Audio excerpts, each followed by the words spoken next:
Okay, everybody, we're prime time. Walking in Fussville, stories of the past.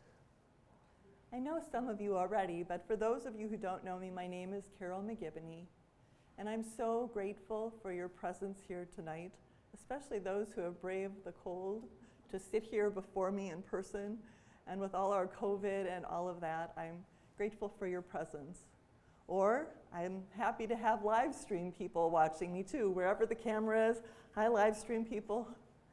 Or Falls Cable Access will be putting me on YouTube in the months or weeks to come, so thank you all. By the way, it's important for me to thank Falls Cable Access and the Menomonee Falls Library for making all of this possible. So, what I'd like to do in the time we have together is to take you on a journey. Back in time and up and down what we now call in present day Highway 175 or Appleton Avenue.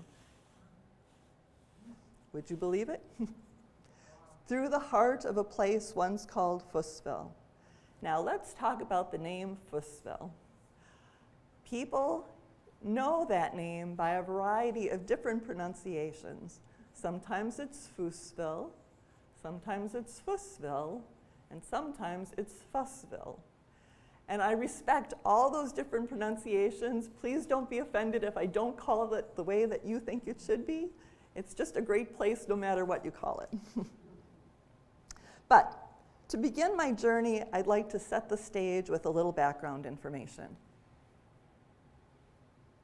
The time is the 1840s, and brave immigrants are leaving a place of economic hardship and political unrest to start over in a new country called America.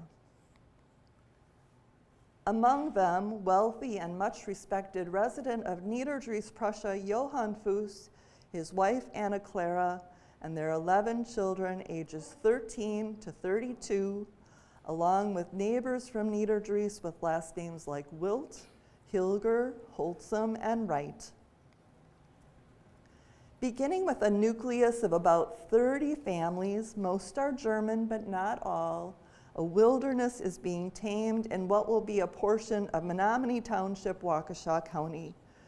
Farms are being established along a dirt road called Fond du Lac Road, and a community is taking shape that will be called Fussville.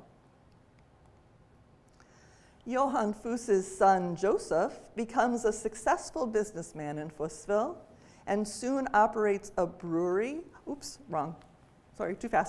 operates a brewery, a lumber yard, and the Fuss Hotel.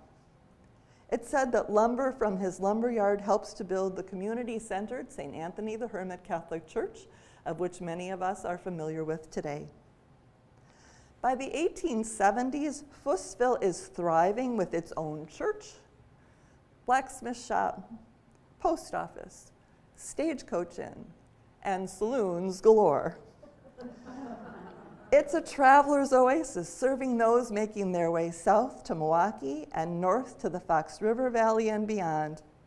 By now, Fussville has a population of 382, similar to the village of Menomonee Falls at the same time. Can you picture it? It's a community of immigrants. But generically, it's not much different from other communities of immigrants that are popping up all around the area, all around the state at the same time. But allow me to take you on an adventure. Let me introduce you to some of the people and places that made Fussville extra special. While we walk, time will have no bearing for us, as in a time machine we'll be warping from the 1890s to the 1960s, moving freely back and forth through the decades, sometimes in the blink of an eye. We'll be walking along a road, dusty road, with names that will change along our journey. Sometimes it'll be called Fond du Lac Road, sometime Highway 41, Highway 175, Appleton Avenue. All these changes, however, will not affect the essence of my journey with you.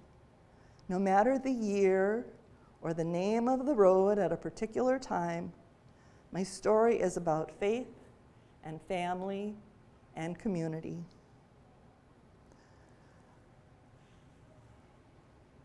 But let's get going. As you can see from my map, we have places to go and people to see, and time is a-wastin'. Our walk begins on the east side of Fond du Lac Road near what will be the Waukesha County-Milwaukee County border. Back in the mid-1800s, the Foos Hotel was the first stagecoach inn encountered by Milwaukee travelers making their way north through the village. It was said that famous Milwaukee land speculator Solomon Juneau and his wife Josette once stayed at the inn while making their way north to Theresa. By the 1930s, Joseph Foos's grandson, Henry Tennyson, his wife Helen Olive Wright Tennyson, and their family farmed the land and make the inn their home. As we walk up the drive, Henry welcomes us, and after a brief tour of his home, escorts us back outside, down a path to the spring house. He slides the door open to reveal a sunlit room. To the right, flagstone steps take us down to an underground tunnel about 40 feet long. Its consistently cool 50-degree temperature made it the perfect place for storing kegs of beer in the inn's heyday and now serve as storage space for the farm's produce. Cool water gurgles up from 2 artesian springs, a main ingredient in Joseph Foos's beer back in the day. And now a hand pump brings the pure sparkling water to the surface, where it's so wonderful that city folk come and buy it for 5 cents a gallon. As we leave the spring house, we stop to admire the beautiful gladiolas that are blooming along the path. Henry tells us that they're at their peak, and many will be cut and taken by the wagonful to be given away at St. Anthony Catholic Church to friends and fellow parishioners. Henry offers us a flower as he waves goodbye, wishing us safe journey on our travels, and waving back, we continue to our next stop, the Tim Farm. Throughout the 1920s and 1930s, Fussville is a patchwork of farms and fields. The Tim Farm is on the west side of Highway 41, owned by Louis and Anna Zastro Tim. Their barn, advertising Weber beer, is considered a Fussville landmark. It's drawn by local artists and has been featured a time or two in local Milwaukee Journal papers. We stopped briefly to chat with the Tims, recalling other farms in Fussville. The Bogue Farm was also located along the highway. Its farmhouse was the first frame house to be erected before the Civil War between Milwaukee and the Falls, and was sadly destroyed by a kerosene oil fire in October of 1920.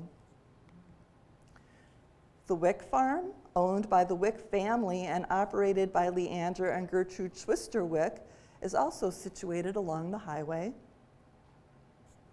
At the end of Highway W, also known as Good Hope Road, is the Birkwald Farm, owned by Joseph and Margaretha Schuster Birkwald, and at the other end, the Fredwick Farm, owned by Fred P. and Anna Schmitz Wick. And I have to add, the house and the barn exist today and are listed on the National Register of Historic Places, taken lovingly care of by the Schimick family. Off the highway on Kloss Road is the Kloss Farm, operated by Roman F. and Marcella Brahm Kloss. On Lily Road is the Brahm Farm, owned by Peter and Petronella Gilsdorf Brahm. And on Mill Road was the Schmitz Farm, owned by Frederick and Anna Maria Schneider Schmitz, to name only a few of the farms in the Fussville area. And what bound all these farms together? It was family. Children born to farm families were not only gifts from God, but laborers in the home and field. Fussville farm families were often large, and as those children grew up, they intermarried with other large Fussville families, and so it was said about Fussville. And for those who have heard my presentation before, you can almost repeat after me. Not only did everybody know everybody else in Fussville, but was most likely related to everyone else in one way or another. As we bid farewell to the Tims, we again set our feet to walking along the highway. Our next stop, Schmitz's Tavern, on the southwest corner of Highway 41 and Highway W. In 1897, Adolf Schneider buys land on the southwest corner and opens a saloon. It's said that the Fussville post office is housed here, and Adolf, one of its first postmasters. In the 1910s, relative Matthias Schmitz takes over and renames the property Schmitz's Tavern and Dance Hall. Although the post office has been relocated to Menomonee Falls and the dance hall burns down a couple of times, it's still a place of busy activity. St. Anthony Catholic Church holds card parties and their annual Kermis dance here. Young people from the parish put on plays, as do members of the Fussville Busy Beaver 4-H Club. And in 1933, 3,000 farmers gather at Schmitz's to decide about a milk strike. Matthias actively promotes basketball, wrestling, and roller skating. And in 1937, he is president and treasurer of the Fussville Baseball Club, with home games taking place on his property. Now about the building itself. Matthias, his wife Mary, and their only daughter Lorraine live upstairs. There's an ice cream parlor off to the side. And during the days of Prohibition, there are rumors of a still hidden in the back, liquor stored in secret places, and possible dealings with Chicago gangster Al Capone. Later, Schmitz's will change hands and becomes the Blockies' Blue Moon and then Kramer's. George Kramer will demolish the building in 1963, lease and then later sell the land to Standard Oil, where towing centers and gas stations change the complexion of the corner forever. From Schmitz's Tavern on the southwest corner of Highway 41 and Highway W, we cross Highway W and we're making our way to Vogel's. In the 1870s, the building was a stagecoach inn called the Fussville House, owned by George Inden and located across the road. But sometime later, it was picked up off of its foundation and moved here. The time is the 1960s. And as we walk into the tavern, we're greeted by owners Helen and Frank J. Vogel. Helen offers us a drink and tells us stories.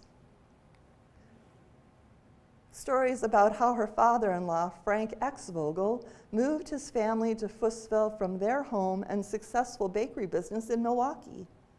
How he bought the saloon and named it Vogel's Tavern, perhaps selling Vogel beer, produced by Frank and his brothers and breweries of the area. And then when Frank X passed away, she recalls how she and Frank J took ownership and renamed the establishment Vogel's Tap.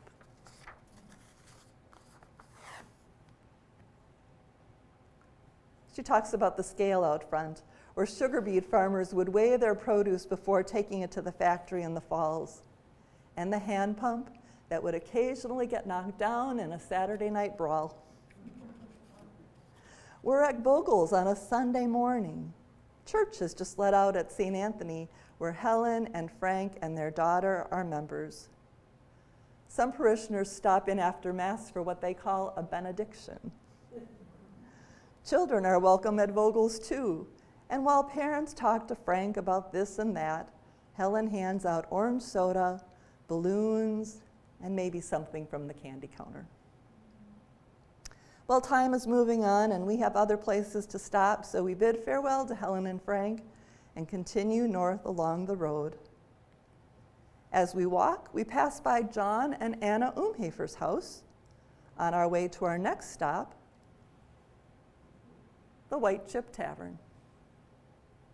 As we enter, we see two elderly gents sitting in a corner who invite us to sit for a spell as they tell us stories about the founding of this tavern. They recall how John Otzelberger immigrated to this area with his parents in 1855 and how his younger son, Aloys, later to be known as Chief, would grow up to become a farmer on Good Hope Road and open the tavern in 1926. The men recall Chief's son, Bob, who attended St. Anthony's School for a time, and how he and his brothers would tend bar even though they were underage, while the grown-ups had to step away for a while. And they recall the tavern itself. The heyday of the place was the 1920s, when the White Chip survived Prohibition with moonshine, near beer, and slot machines in a back room.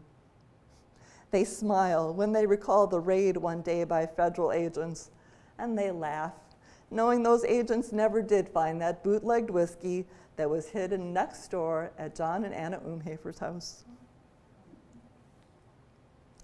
Chief would open other taverns in Menomonee Falls, and the White Chip would again be opened by men with names like Fats McLaughlin and later Bubby Bentz, who's the guy in the middle.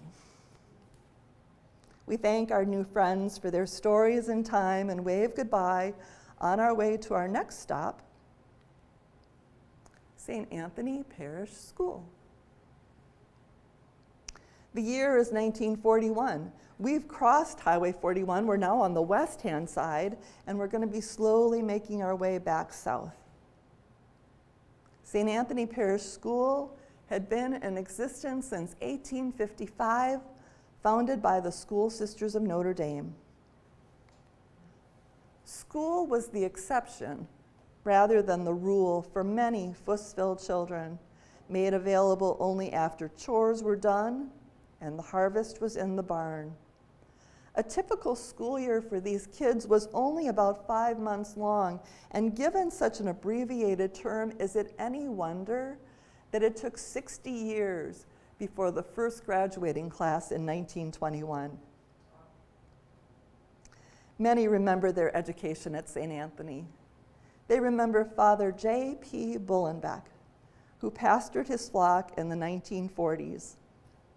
He was interviewed in 1944 for a Waukesha newspaper, and it was recorded that Father Bullenbeck was a gentle village priest who could mend material things as well as hearts, because he knows that a little boy with a broken wagon is a little boy with a broken heart, and that a farmer with broken machinery is a man unhappily slowed up in the progress of making a living.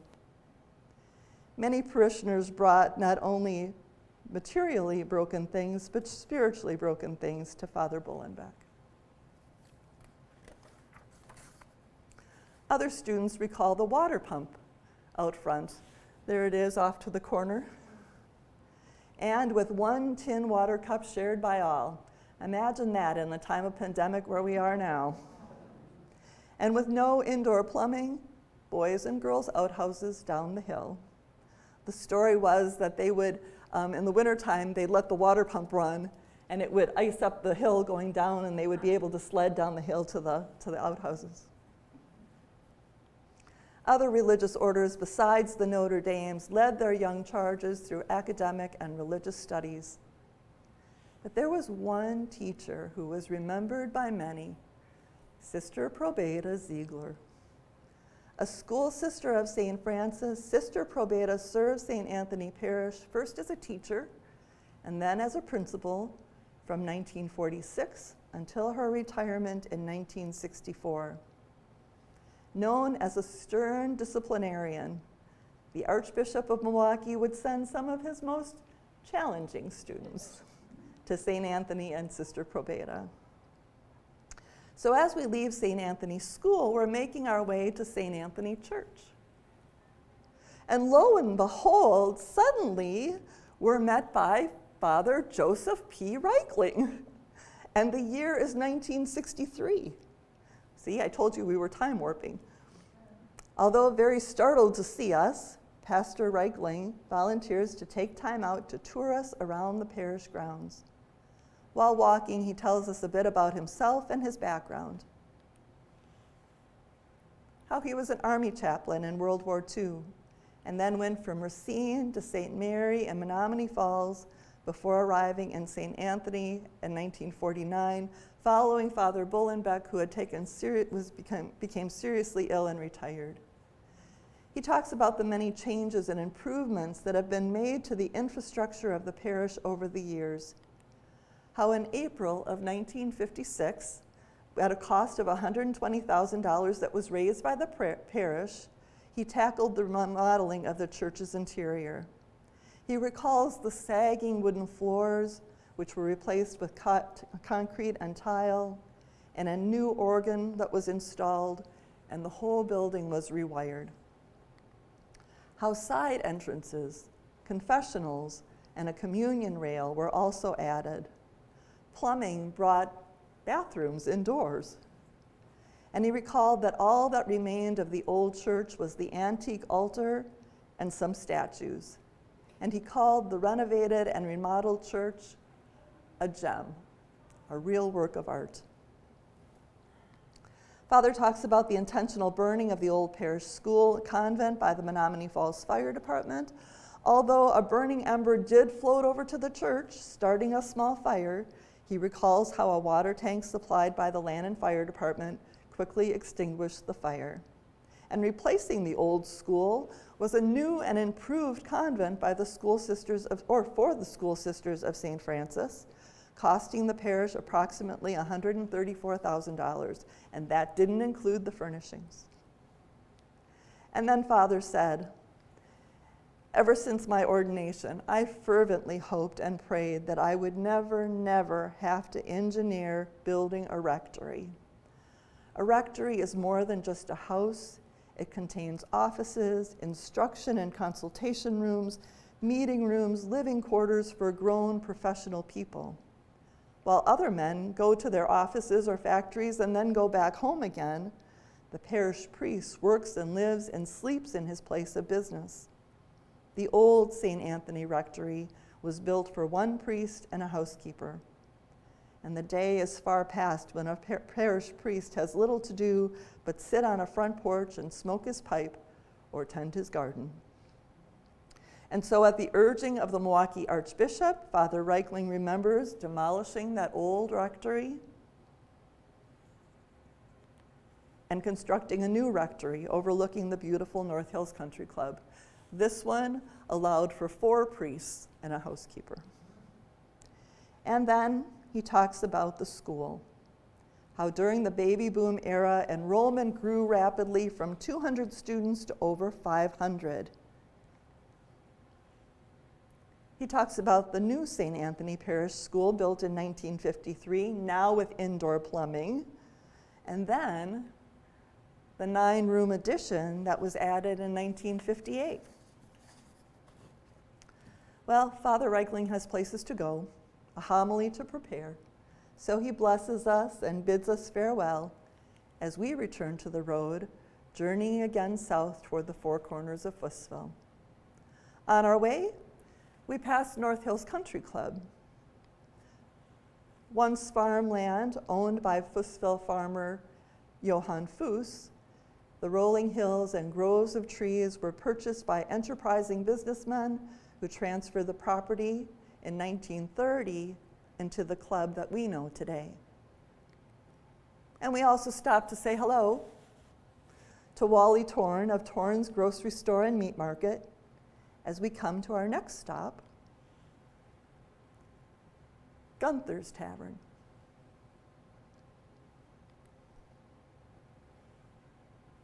As we enter the tavern, we see Adam tending bar. The day is moving on, it's late in the afternoon, and to the hum of a fan, Adam talks to us and reminisces about the past. He recalls being the last surviving blacksmith in Fussville. He remembers the Fussville residents buzzing about him putting the cart before the canary when he completed work on his new home before courting the beautiful Teresa Otzelberger. Teresa was daughter of John and sister to Chief, who we've met before. Adam remembers his marriage to Teresa at St. Anthony Church in 1908 and the Fussville community coming out to celebrate at their reception. And an interesting thing to know about this very historic picture is it was taken across the road in Vogel's. Someone had the wherewithal to record the moment. Then in 1929, perhaps seeing the handwriting on the wall, Adam decided to transform his blacksmith shop into a tavern, garage, and filling station. He would run the operation until his death in 1950, and it would be sometime later that his son-in-laws Larry Schuster and Henry Marek would become partners and change the tavern's name to Marek and Schuster's, with Henry running the tavern and Larry running the garage. But as I said, it's getting late. The sun is setting, and our adventure through Fussville is coming to an end. I hope you have time for a couple more stories. This one about truck gardens and farm stands. It's now 1958, when the village of Menomonee Falls has annexed the town of Menomonee, including Fussville. Farmland is being sold to developers at prices too good to pass up, and by the late 1960s, Menomonee Falls is heralded as one of the fastest growing villages in the state. One of the few remaining rural roots are the truck gardens and the farm stands that dot the village's southern section. Back at the Umpefer's house, John is growing a large garden and selling juicy red homegrown tomatoes along Appleton Avenue with the help of 2 sawhorses and a couple of planks. The Roffers have their 10-acre orchard and garden on Good Hope Road near Appleton Avenue. There, little Judy Roffers learned how to make change at age 8 and tend the family's farm stand, while Mother Catherine worked in the field and Father Roy sold produce out of the back of his vehicle before his shift at A.O. Smith.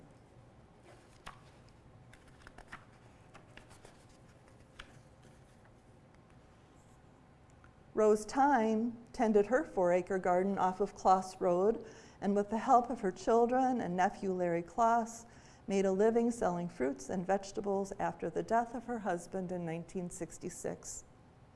The garden produced everything imaginable, from berries to flowers, beans to pumpkins, and so much more. Sales were made to regular customers in Milwaukee door to door and delivered directly to stores like the Fruit Ranch.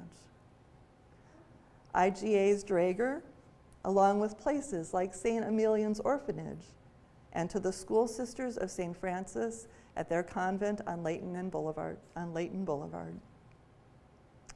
Well, the last farm stand in the area of Fussville was run by Danny Gruber and his wife Patty on the site where Schmitz's Tavern used to hang out. Danny is Matthias's grandson.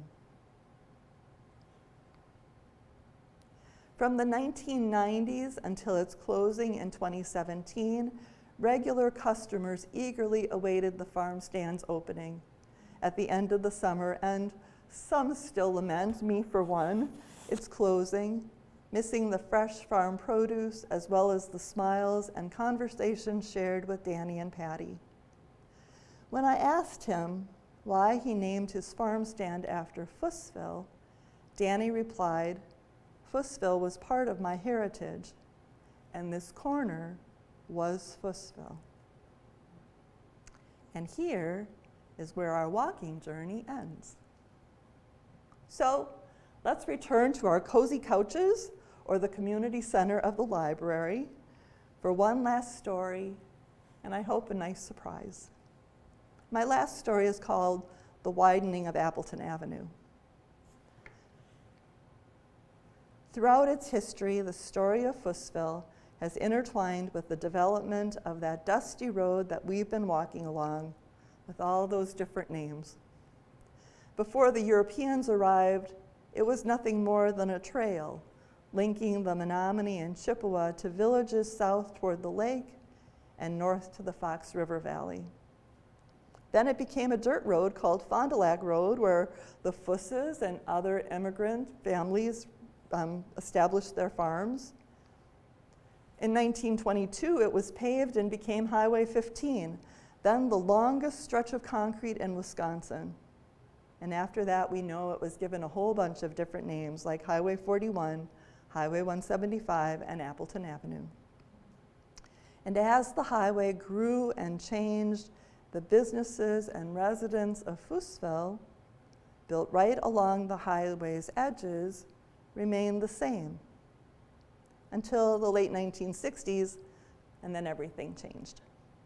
It was then that the Wisconsin Department of Transportation, in conjunction with local officials, spent months of deliberation and in public meetings deciding on a new design for the highway for the purpose of safety, traffic needs, and maintenance. The new Highway 175 would be 4 lanes rather than 2, with a 30-foot median in between. It would veer slightly west of its original footprint, possibly in an effort to preserve the historic North Hills Country Club and St. Anthony Catholic Church. But in all, 150 other Fussville property owners would be affected. Some would lose a corner or an edge of their property, while others, like all those that we visited, the Tennyson property, Vogel's, the White Chip Tavern, and Marks and Schuster's, well, they would lose everything. By spring of 1971, homeowners and business owners were told to vacate their properties, and Vogel family remembers that Fussville became like a ghost town. And then the machinery came in. A student attending St. Anthony Parish School remembered, "My classmates and I just thought it was cool, watching from the windows of St. Anthony while the earth movers made Appleton Avenue what it is today."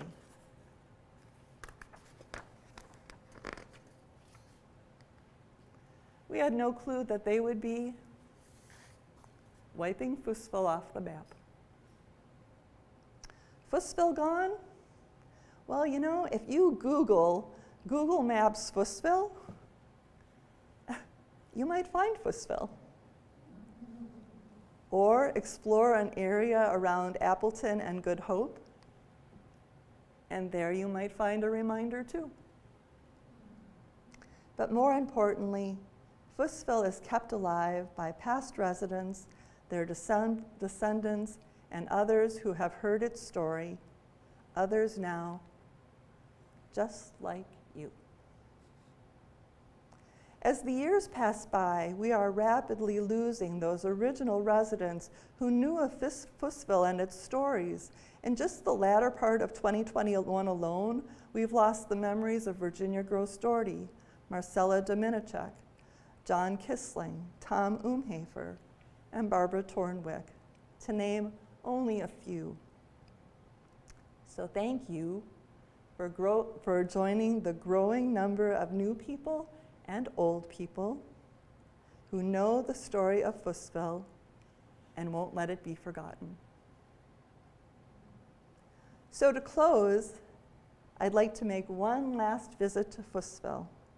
This is courtesy of Bob and Dolores Bartelt. The year is 1969. See if any of these places look familiar to you.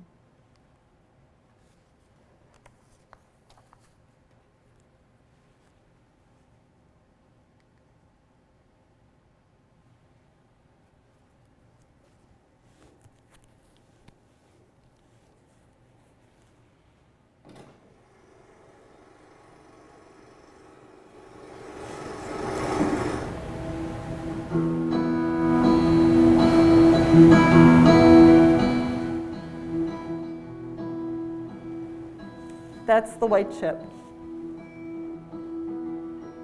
We're moving south along Appleton Avenue. Along Appleton Avenue. That's Vogel's.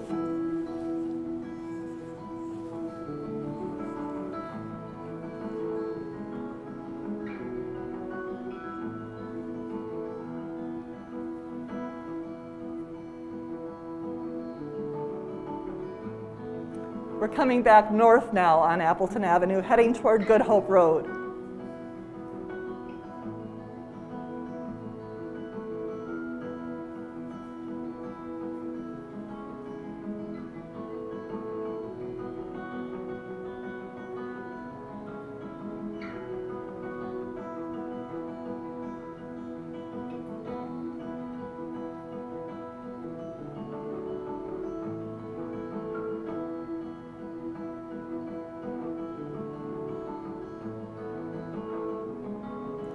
That's Mark and Schuster's.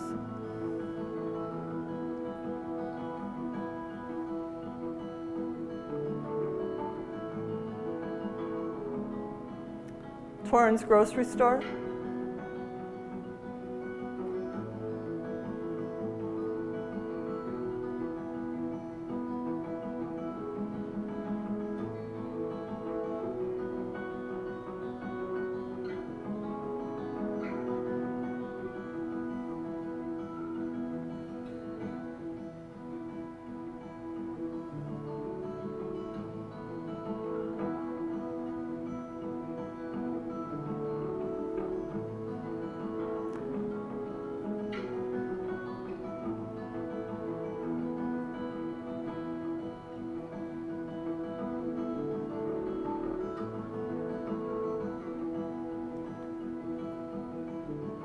We're back at Vogel's. We're going to take a right on Good Hope Road.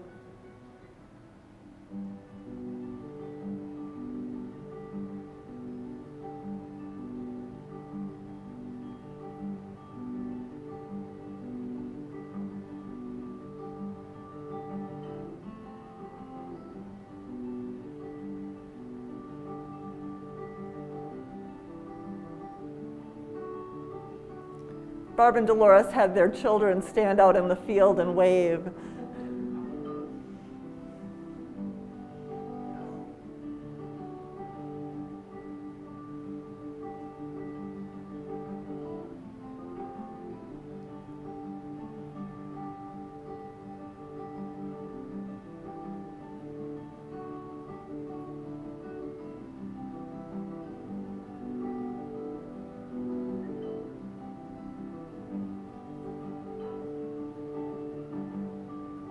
Heading back now, we're heading back to Appleton Avenue.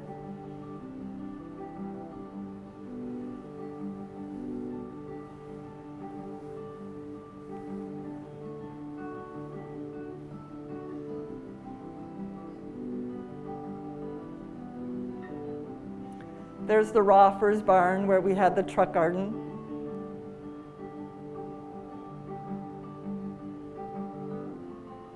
There's the standard gas station where Schmitz's used to be. We're going to cross Appleton Avenue. We're still on Good Hope Road. We're going to go on the other side of Appleton just for a little bit.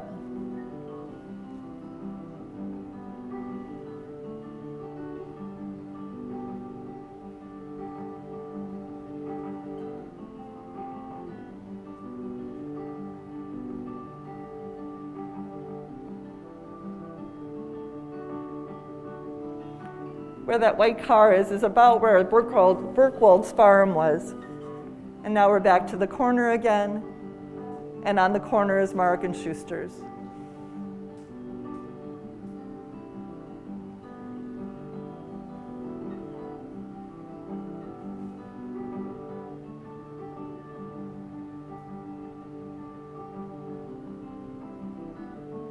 My son.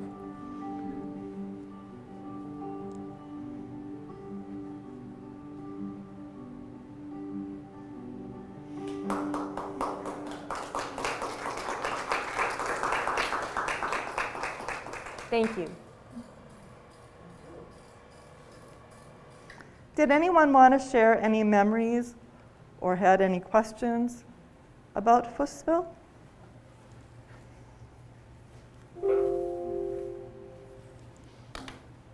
Yes, ma'am. I think you said Johann Fuss had 11 children, is that right? Would one of them have been Henry Fuss? Yes. Well, he married my great-great-grandmother. Really? Yes. So is that the one that's connected with the Wholesome family? Yes. Yes. Yes. Wow. Same name. Yes. Well, didn't, there you go. Everybody's related to everyone in one way or another. My daughter put together a book, and it goes back to Henry. So it's not, Can I take pictures of pictures? sure. Would I? Okay. So anyway, it says, my great-great-grandparents, Wait. Christian and Christina. Should I give you a mic? Hold on. Here. Can I talk with this on? Yeah. So in the book, it says, my great-great-grandparents, Hold it up at your mouth. Christian and Christina Anna Holzum, were the first to settle in the United States. Christian died on the way over, I guess. Yep. And then she married Henry Fuss. Yep. So you are related to me? I don't. So, my sister and I were grosses. Here, do you want this? So many names. Gross, Wick, Farm. We were grosses, and our grandmother was Sophia Holzum before she married John Gross. Okay. And Sophia would be the daughter of Jacob, who came over. Jacob, yes. Jacob, yeah. I think that's my great-grandma. So who are you? My maiden name is Holzum. Oh, you are That was a Holzum. name you mentioned in the. Absolutely. Yeah, I thought I yes. heard that. Yep. And we're just, we're related because of the Grosses marrying Yes. the Holzum. Okay. But Jacob was our great-grandfather. He was also mine. Okay, Yes. so then we're probably like second cousins. or Whatever, something. yeah, I don't Yeah. never get that all, but. Everyone was related to everybody else. Do you live in Fussville? No. Anybody else? Well, then oh, yes, ma'am. Okay, so that's always a question about Fussville is where was Fussville? Technically, the borders would have been Appleton Avenue, Good Hope Road, and Lily Road. However, the the Fuss Hotel was outside of those boundaries. All those farms that I mentioned, also outside of those boundaries.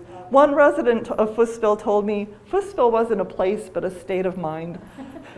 So maybe you went to St. Anthony Catholic Church, or maybe you just felt a connection to Fussville in some way. Thank you. Part of Fussville? Pardon me? Was the Nightingale part of Fussville? It was not. But I love the Nightingale. My grandparents, the Grosses, lived on Pilgrim Road near where Carole is now. And that was considered Fussville because they went to St. Anthony's. And then my other grandparents were on Foss Road, the end of Foss Road. That's another name, right? Yeah, and they were Fussville too. So all the people around Mill Road and Lily Road and beyond, going toward Lannon, that was all Fussville. Where did Jacob get? Where did you get this book? Thank you all. Feel free to stay and visit if you'd like to. I'm so grateful for your presence here.